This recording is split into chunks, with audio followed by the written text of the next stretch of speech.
Hey guys, this is Chris with Chris Does What, and I'm here at Clearwater Cylinder Head. This is the engine cylinder rebuilding shop that I've sourced the cylinder head for our boat, Big Dreams. So I'm here with Tim, and he's going to go over different aspects of what our cylinder head went through to reach us.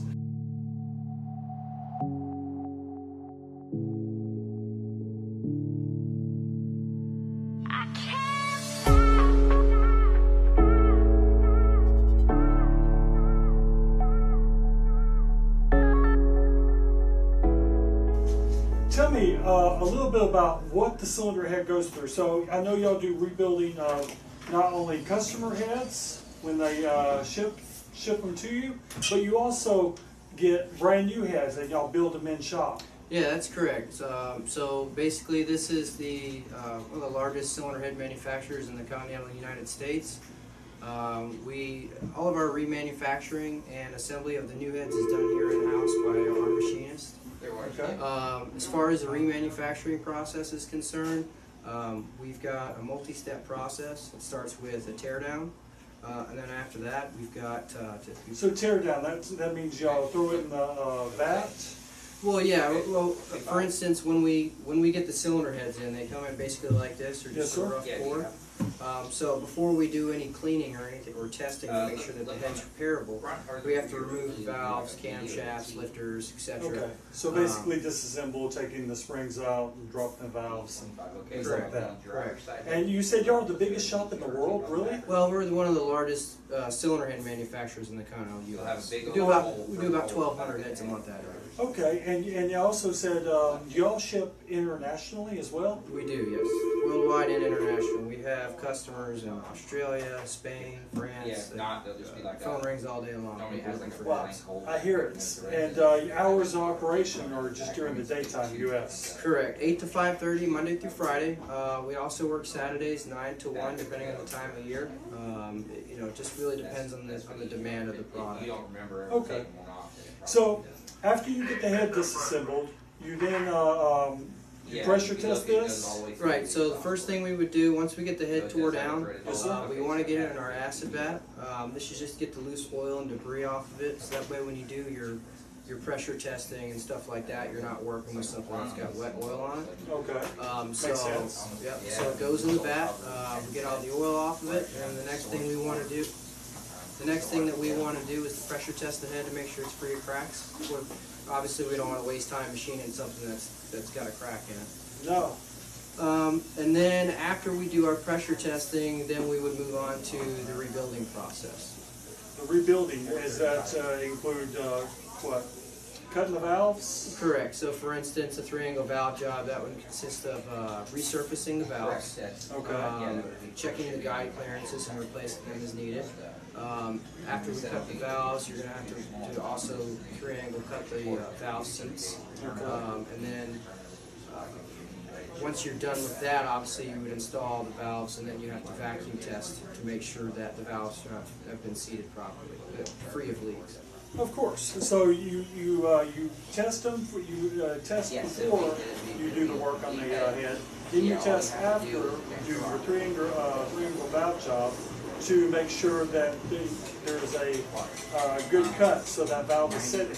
Yeah, we want a good hermetic seal in what we're doing, so that way whenever we provide a product to the customer, it's obviously like brand new, a 0 miles head. It's going to have peak optimal compression.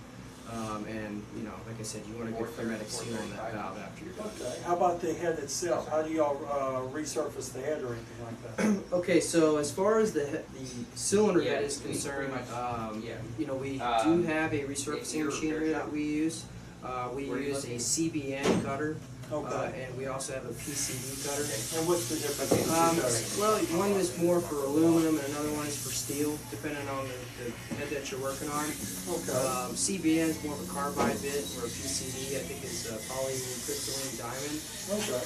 So before we do the resurfacing, we do an additional cleaning process after it comes out of the hot tank, and that's the soda blasting machine that we use back here. Yeah, that soda blasting actually uses baking soda versus bead blasting with the glass. Yeah, so we use it's basically that's all it is baking soda. It's a sodium bicarbonate. It's biodegradable.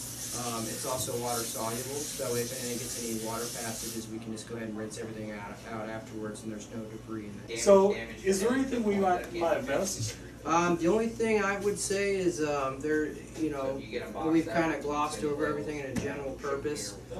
As far as the valve job and stuff like that's concerned, there's a couple of different ways that we can do that. And I spoke about cutting the valves. That's all pretty straightforward. That's done on our valve resurfacing machine.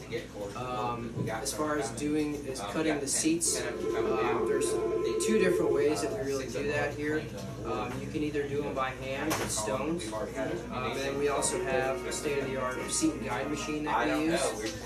So basically that, if it gets to the point where seats have to be cut in with a 3-angle cut, we would install the head on that seat and guide machine, get everything leveled, and then we use our 3-angle cutters, or sometimes even up to a 5-angle cutter for a performance valve job to cut the seats in. There's built-in mics that are on the machine to make sure that you're not cutting too deep. Also, for let's say we get a head in here and it's dropped a valve and there's extensive damage. Obviously I'm not going to be able to just go in and recut the seats, because a lot of the times you've had trash that's been ran through the motor and it's just damaged everything. Or let's say a valve seat's been pounded in and it's below the spec. That's another thing that you want to use your seat and guide machine for, because then at that point the valve seat insert would actually have to be replaced. So once you've got the head set up in the machine, you cut the old seat out, slam a new one back in with the proper best fit, and then you can proceed on with actually cutting the 3 angles on the seat to the proper depth. Okay, and so basically we're going to leave a number down below of where we can where you can contact. They also have a website, see down below as well. And if you're looking for where I use this head, just go and look at the boat. It's in a playlist. But this has been very informational, and I really liked the quality of the head y'all sent me. It was nice, and I look forward to, of course, doing further business with you. We have a Jeep, and I'm sure we're going to blow something up on that soon. If you got a Jeep, I'm sure you will. So, thank you, Tim, and you have a wonderful day. You too. Thanks for the opportunity, Chris. Yes, sir. And if you like this channel, please subscribe. If you like this video, hit that like button. It's down there. Looks something like that. And if you're looking for great automotive parts or cylinder heads, you just reach out to Clearwater Cylinder Head. They will hook you up with definitely a more budget-friendly but well-built cylinder head, because they deal in sheer mass, and they stand behind their work with a great warranty of what? We have a 5-year unlimited mile warranty. So we want to make sure these things are built to last. A lot of times the head will last longer than the car will. 5 years. That's amazing. That's better than my new truck has. So, y'all please take care.